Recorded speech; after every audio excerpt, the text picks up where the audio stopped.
Welcome the Lord's chosen. History has a wicked sense of humor. It always makes the blind laugh first before proving them wrong. For centuries, the people who mocked visionaries were the same ones who later built statues for them. Galileo was called delusional, Tesla was laughed out of rooms, and every so-called chosen one has walked through the fire of ridicule before the crowd finally realized the truth. And here's the funny part. The very same mouths that once spat doubt are usually the first to shout, "I knew it all along." That's where the story gets delicious, because while they were laughing at you, dismissing you, treating your certainty as arrogance, you already had the ending tucked neatly in your pocket. You weren't scrambling to prove yourself, you were studying, building, sharpening, and silently enjoying the comedy of their short-sightedness. Now the curtain is lifted, and they finally see it. You knew all along. The revelations are hitting them like bricks they never thought would fall, and the foolishness they feel is heavier than any insult they ever threw. And the irony? Their laughter wasn't just misplaced. It was the soundtrack of their own downfall. This isn't just a story of vindication. It's the moment they realize you've been 3 steps ahead from the very beginning, while they were still rehearsing lines for a play that had already closed. Number 1, you never needed their permission. That truth alone is enough to unsettle anyone who once thought they held the keys to your life. People love to believe they are gatekeepers, that your rise somehow depends on their approval or blessing. They like to act as though without their nod, nothing moves forward. But here's the secret they never saw coming. You were never standing outside their gate to begin with. While they were guarding doors and polishing their little keys, you were already building your own path, far away from their authority. That's what unsettles them now. Because permission is control disguised as concern. When someone says, "Are you sure you're ready?" or "Maybe you should wait," it sounds caring on the surface, but underneath, it's really about slowing you down so they can feel superior. They wanted you to need them. They wanted to play referee, deciding when you were allowed to take the next step, but you didn't wait for whistles or green lights. You walked right past the invisible rules they thought you'd obey. And that's why they feel foolish now. Because every time you made progress without their approval, you exposed the fact that their authority was an illusion. Their validation was never fuel for you. It was just noise in the background. You didn't argue. You didn't beg for them to understand. You simply kept moving, and that movement spoke louder than any debate could. The deeper truth here is this. People panic when they realize you don't orbit around their opinions. They can handle rejection. They can even handle confrontation. But what they cannot handle is being irrelevant. When you stopped needing their permission, you made them irrelevant to your destiny. That's what stings. It's not that you disrespected them. It's that you proved they were never as important as they believed. Now they're scrambling to rewrite history, pretending they always knew you had it in you. But the timeline is clear. They doubted, they mocked, they tried to slow you down, and you advanced anyway. And the most cutting part? You didn't even do it to spite them. You did it because you had no time to waste asking people for what was already yours. You never needed their permission, and now they finally see it. And that realization is the bruise they'll carry long after the laughter fades. Number 2, their doubt was your blueprint. Every word they spoke against you, every sideways glance, every time they whispered that you weren't capable, all of it became the raw material you used to construct something they never saw coming. Doubt has a strange way of exposing the exact places where you need to build. It points directly at the weak spots they think will break you, and instead of letting it crush you, you chose to fortify those areas until they became your strongest weapons. That's what makes their regret burn now. They thought their disbelief would stop you, but it only showed you where the work had to be done. When they said you didn't have discipline, you doubled down on consistency. When they said you didn't have the connections, you learned how to thrive without handouts. When they said you weren't smart enough, you went deeper, studying harder, gaining knowledge they couldn't touch. The very places they mocked became the very places you mastered. Without realizing it, they gave you the blueprint to outgrow them. People rarely understand that doubt is a mirror. It doesn't just reflect their disbelief in you. It reflects the limits they place on themselves. Their voices revealed more about their own ceilings than about your potential. But you listened differently. You didn't hear their doubt as a verdict, you heard it as instructions. You treated every insult like a set of directions. Work here, strengthen this, sharpen that. That's why your rise looks so precise now, because it wasn't random. It was engineered through the very negativity they threw at you. And now they feel the sting of their own miscalculation. They believed they were slowing you down, but they were actually handing you the map to surpass them. Their laughter gave you focus. Their resistance gave you direction. Their disbelief gave you fuel.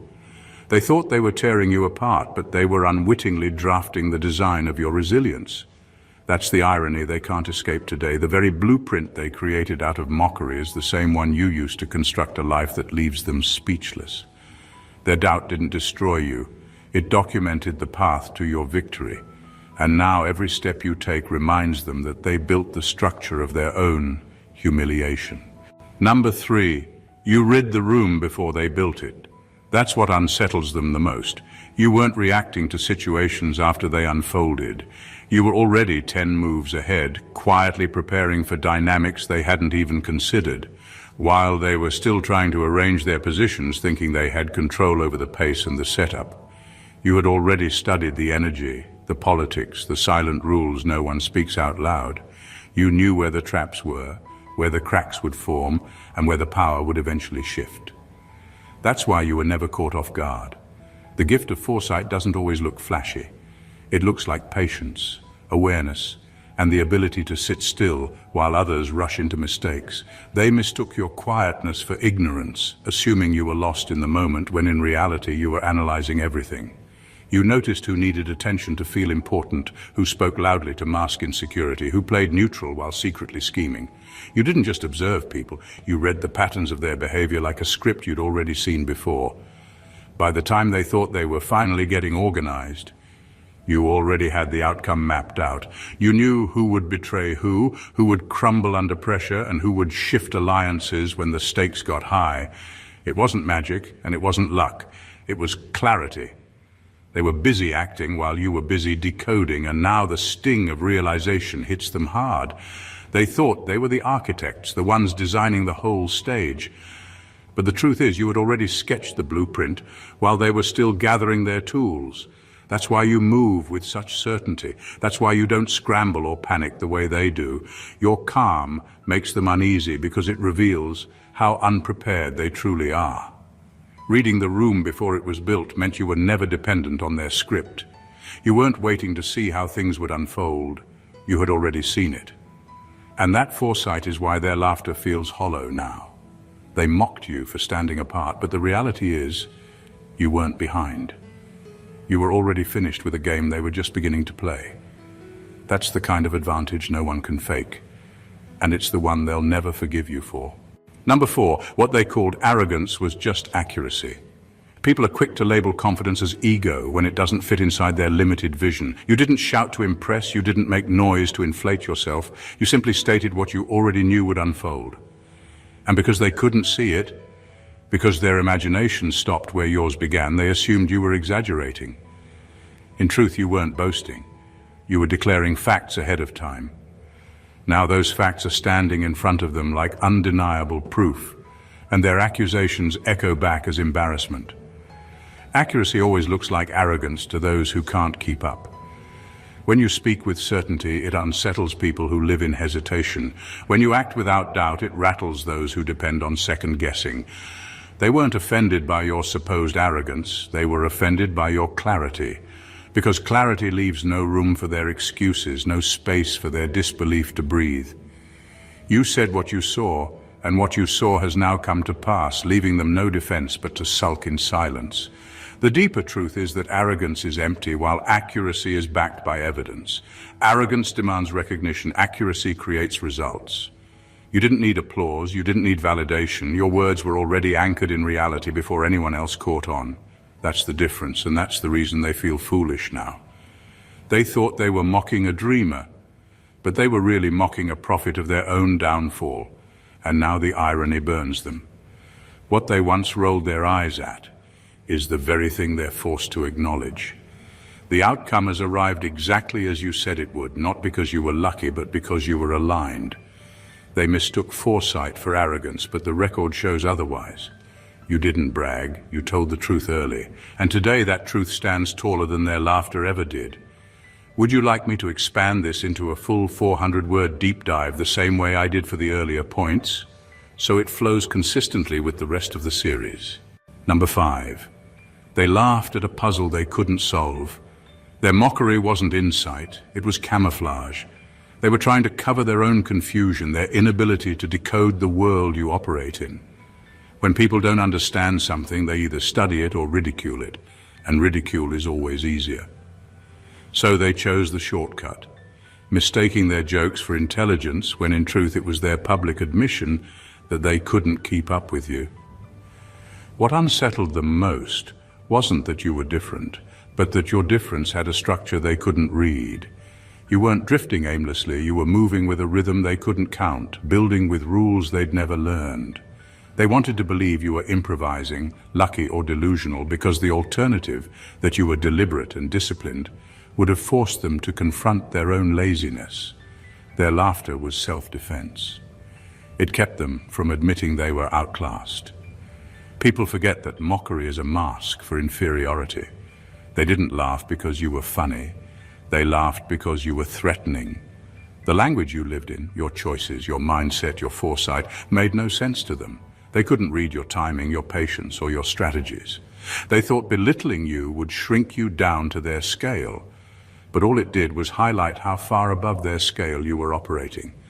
And now that time has revealed the results of your work, their laughter sounds hollow even to their own ears.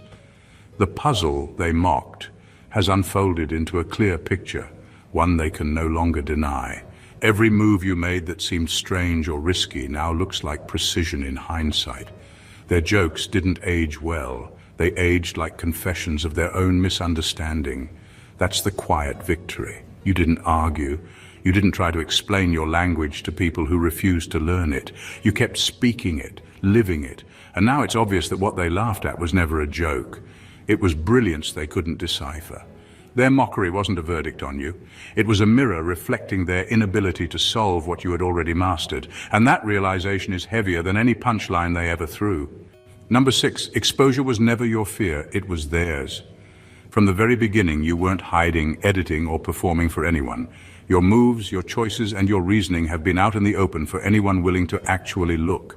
There were no secret deals, no double lives, no tangled stories that needed covering. That's why you walk lightly. Transparency has always been your armor. You've lived in such a way that even if someone tried to expose you, all they'd be doing is repeating what you've already owned. They, on the other hand, have built their worlds on layers of concealment. Every smile was a mask. Every promise had a fine print. Every position they held was propped up by things they couldn't afford to reveal. That's why they're nervous. That's why your presence unsettles them. People who live in truth make liars uncomfortable without even trying.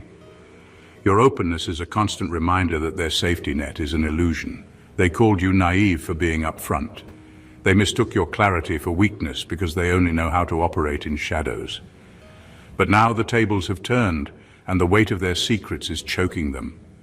The very things they hid to maintain control have become liabilities they can't manage. They built their houses out of curtains, and now the wind is blowing. Your transparency gave you freedom, but it also gave you foresight. You never had to waste energy covering tracks, editing stories, or rehearsing alibis. Every ounce of that energy went into building, learning, and growing. That's why you're unshaken. That's why when eyes are on you, you stay steady while they fidget. Exposure can't destroy what's already been revealed. And now they're learning the cruel truth. Secrets age badly. Lies grow heavier the longer they're carried, and facades crack under their own weight. While they're panicking at the thought of being unmasked, you're thriving in the daylight, untouched. The irony is almost poetic. They built their power on secrecy. You built yours on honesty. Today, their fear of exposure is the very trap they tried to set for you, and you're walking past it freely without looking back. Number 7. They realized too late that you were studying them. All along, they mistook your silence for ignorance, your patience for weakness, your calm for passivity. They thought they were operating in a one-way mirror, watching you, judging you, and shaping the narrative while you stood there unaware. But you weren't unaware. You were observant. You were taking mental notes, cataloging patterns, tracing inconsistencies, and identifying the exact soft spots they believed were invisible. People underestimate the power of quiet observation because it doesn't announce itself. It isn't dramatic or loud, it's steady, almost invisible, like water carving stone. While they flaunted their egos, revealed their tactics, and bragged about their schemes, you were watching, collecting evidence without needing to lift a finger. You didn't need to confront them or expose them immediately. You let them show themselves fully, and they did, proudly. Every boast, every careless slip, every hidden motive wrapped in a smile went straight into your mental file. By the time they realized you weren't naive, it was too late. The knowledge you'd gathered was already your advantage. They had handed you a complete map of their character, their strengths, and their flaws. Not because you tricked them, but because they underestimated you. They assumed you lacked the capacity to read them. That arrogance became their undoing, and now the shift is undeniable. They can feel you moving differently with a precision they can't trace. They're unsettled because they know you've seen too much. They suspect you've connected the dots but can't prove it, and that uncertainty eats at them. What once felt like a game they controlled now feels like a trap they built for themselves. You never had to shout or seek revenge to gain the upper hand. You simply waited, learned, and remembered. That's why you're so unshaken now. Their moves are predictable because you've studied the playbook they didn't know they were handing you, and that's the real sting for them. Realizing that the very person they mocked as naive was the one quietly gathering everything they'd need to outmaneuver them in the end. Number 8. They confuse stillness with stagnation. In their eyes, your quiet seasons looked like failure, your pauses looked like paralysis, and your restraint looked like weakness. They couldn't grasp that not moving loudly doesn't mean not moving at all. They've been conditioned to think progress must always be noisy, visible, and applauded, that if you're not broadcasting every step, you must be lost. But while they were performing progress for an audience, you were in the shadows refining yours. You weren't stuck, you were sharpening. Every delay was deliberate, every silence had a purpose. You were pulling back to tighten the strings, slowing down to strike with precision, stepping out of view to strengthen the parts of yourself that couldn't grow under constant scrutiny. The work you were doing wasn't for display, it was for durability. And that's why, now, the edge is undeniable. What unsettles them most is how sharp you've become without them seeing the process. They were so sure your quietness meant you'd given up.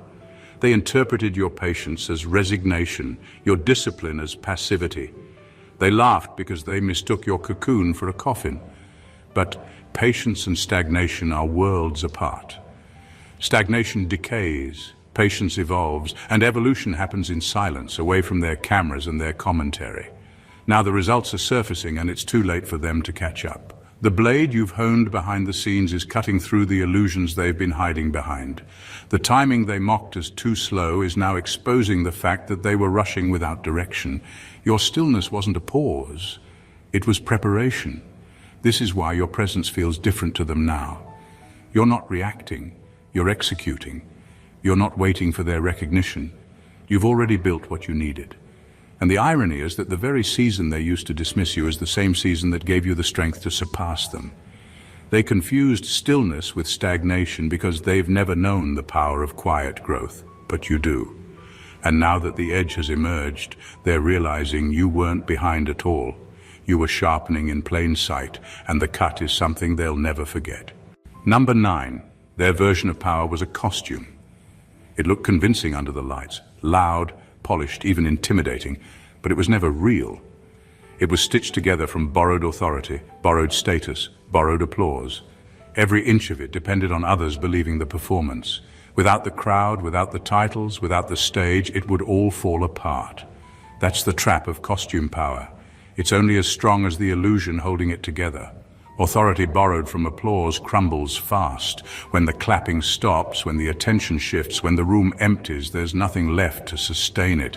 They built their identity on being seen, needing validation at every turn. They confused noise for strength and optics for substance. But applause doesn't give real power, it rents it. And every rental eventually expires. What you carry doesn't need an audience to exist. Your power was built in silence, forged in rejection, and tested in private. It isn't dependent on who's watching or who's cheering. It's rooted in something deeper.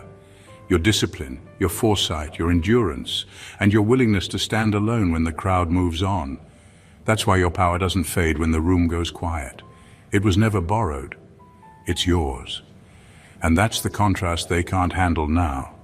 They're watching their costume unravel because it was sewn with thread of other people's opinions. The moment the applause fades, the mask slips, and the hollowness shows. But your presence feels heavier, steadier, because it isn't a show. Whether or not anyone notices, whether or not anyone celebrates, your authority stays intact. This is why you're dangerous to their narrative. You expose the difference between appearance and reality just by existing. You don't have to pull their mask off. Time does that for you. And as their borrowed power collapses, yours keeps expanding. And not because it's louder, but because it's real. They built a costume, you built a core. And cores always outlast costumes. Number 10. You didn't need to prove them wrong. That's the part they never understood. They thought you were fighting for their approval, desperate to change their minds or win their applause. They assumed every step you took was about showing them up, about forcing them to admit they were mistaken. But that's not how you moved at all. You were never in competition with their opinions. You were simply living your truth. And living your truth was more powerful than any argument you could have made. The irony is that your existence alone already condemned their version of reality as false. By simply being who you are, by walking the path they said was impossible, you quietly dismantled everything they believed about you and about themselves. You didn't have to hold up a scoreboard or point out their misjudgments. Every breath you took in alignment with your purpose was a silent rebuttal to their disbelief. Your success wasn't a counterattack, it was a natural consequence. This is why their discomfort runs so deep now. They can't write off your progress as luck or coincidence anymore. They can't dismiss you as a phase or a fluke. They're forced to confront the fact that their judgment of you wasn't just wrong, it was limited. And that limitation says more about them than it ever did about you. They've been living in a world where certain things can't happen, and you've been living in a world where they already are. That's what makes your presence so disruptive to them. You didn't debate them, you didn't try to convert them, you didn't even bother dragging them to your level of clarity. You just kept moving, kept building, kept existing in a way that left no room for their old narratives to stand. And now every time they see you, it's a living reminder that their worldview has cracks they can't patch. In the end, proving someone wrong is small. Existing beyond their doubt is monumental. You didn't argue with their reality, you outgrew it. And now the life you've built stands as evidence they can't ignore, a quiet but undeniable verdict that everything they said you couldn't do is already done. Number 11. Their strategy was entertainment for you. Every trick they tried, every backhanded move, every whispered plot, it was all a predictable show you'd already seen before. They thought they were clever, that their manipulation was subtle, that their little games were too complex for you to detect. But you were never fooled. You were never scrambling to keep up. In truth, you were sitting back, observing, letting them perform while their own actions exposed them. While they played games of deception, you were watching the clock run out on their relevance. You understood something they didn't. Deception always has an expiration date. Lies need constant maintenance. Manipulation demands constant energy. And people who live like that eventually burn themselves out trying to hold everything together. You didn't need to rush in or call them out because time was already doing the work for you. The more they schemed, the more predictable they became. The more they plotted, the more obvious their weaknesses showed. The beauty of patience is that it turns the tables without you lifting a finger. They thought they were operating in secret, but their patterns betrayed them. They thought you were naive, but you were just silent. They thought you were losing, but you were gathering proof, waiting for the inevitable collapse of a structure that couldn't stand. What they called strategy was really just a loop, the same tactics on repeat.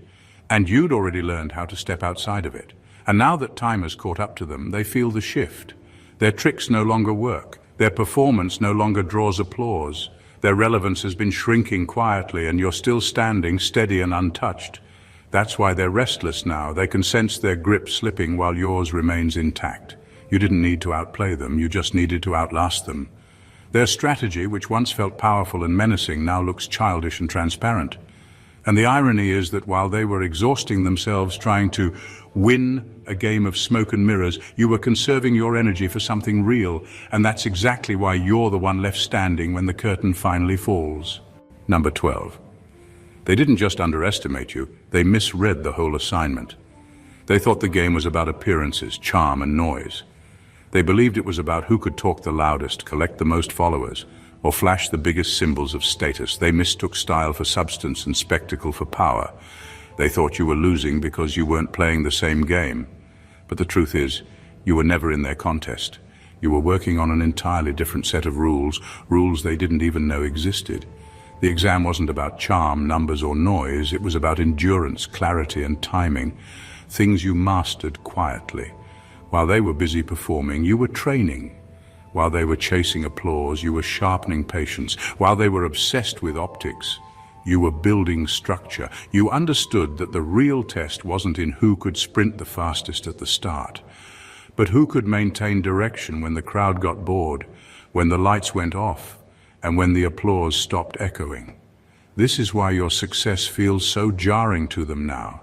They're realizing they didn't just misjudge you, they misjudged reality itself. They built their strategies on quick wins and short bursts of attention, but the real reward was always going to endurance. They confused the warm-up with the marathon, and you were training for the long haul all along. Your clarity became your compass. You didn't waste energy reacting to their noise or chasing their metrics. You stayed fixed on what mattered, letting the distractions burn themselves out.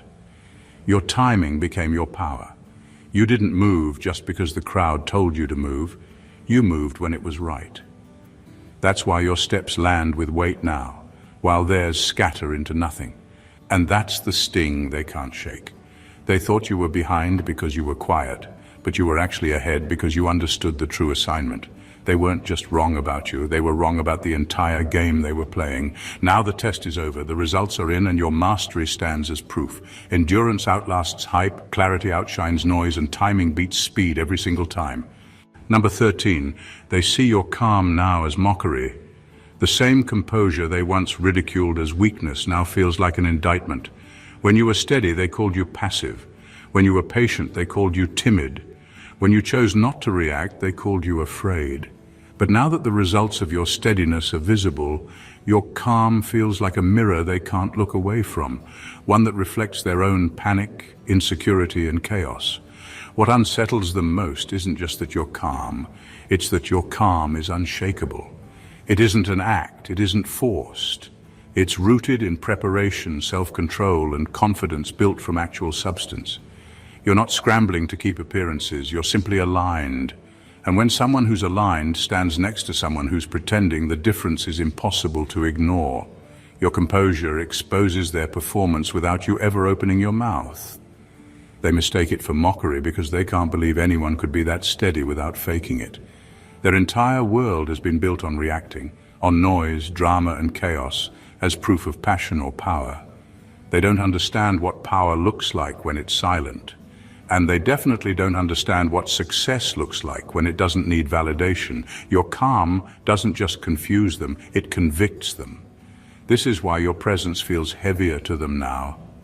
Every time they see you hold your ground without flinching, it highlights how easily they're shaken. Every time you move with quiet certainty, it underlines how desperate they are for attention.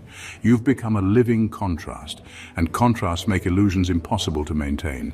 Your composure isn't mockery, but to them it feels like one because it reveals the truth. Their chaos isn't necessary, their noise isn't strength, and their theatrics aren't power. They laughed at your stillness before, but now that stillness looks like mastery. And mastery has a way of silencing even the loudest critics without saying a single word. Number 14. You knew the ending while they were still writing introductions. That's what makes their embarrassment so raw now. They were pouring energy, time, and bravado into beginnings you had already watched collapse in your mind. While they were crafting elaborate openings, building hype, and rehearsing speeches, you'd already run the entire story forward and seen how it would unravel. You weren't guessing, you weren't hoping. You were simply aware, and that awareness gave you a quiet kind of power they couldn't recognize. This is the edge that Foresight gives. You didn't waste time competing for attention at the starting line because you already knew how the race would finish. You could see the cracks in their plans, the weak joints in their strategies, the inevitabilities they were ignoring because it was easier to live inside their own hype. They confused your restraint for apathy, thinking you were slow to act when in reality you had no interest in running toward a wall you knew was waiting to crumble. What unsettles them now is that they were so sure you were behind. They thought their head start, their noise and their theatrics made them superior. But the truth is they were running in circles while you were walking a straight line to a destination they hadn't even noticed existed. You didn't need to sabotage them. You just needed to let them reveal the ending to themselves. And now, time has caught up. The structures they built on shaky foundations are falling exactly where you predicted. The alliances they thought were unbreakable are splintering in the ways you anticipated. The plans they mocked you for not joining are collapsing under their own weight. And your absence from their games now reads like wisdom instead of weakness. That's the real embarrassment. They weren't just wrong about you, they were wrong about everything they invested in. They thought beginnings equaled victory, but beginnings without foresight are just decorated traps. You knew the ending while they were still writing introductions, and now your clarity has become their mirror, showing them how much they wasted on stories that were doomed from the start. In the end, this was never about luck, noise, or who could put on the best performance. It was about substance. While they relied on costumes, applause, and deception, you relied on endurance, clarity, and truth. They mocked, doubted, and misread you because it was easier than admitting they couldn't understand you. But every insult became fuel. Every laugh became a map. And every delay became a sharpening stone. Now the results are undeniable.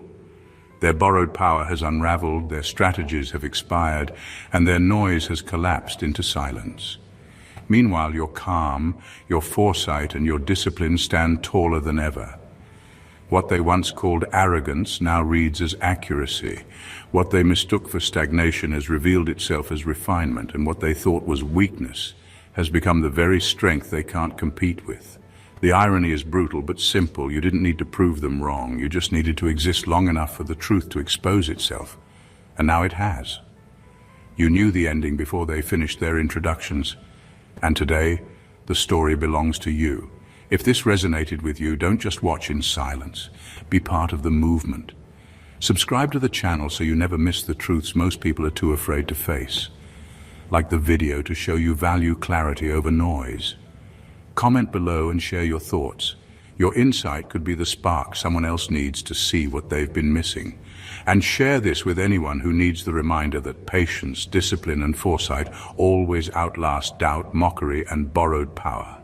Be part of the conversation and let the truth spread. Stay blessed always.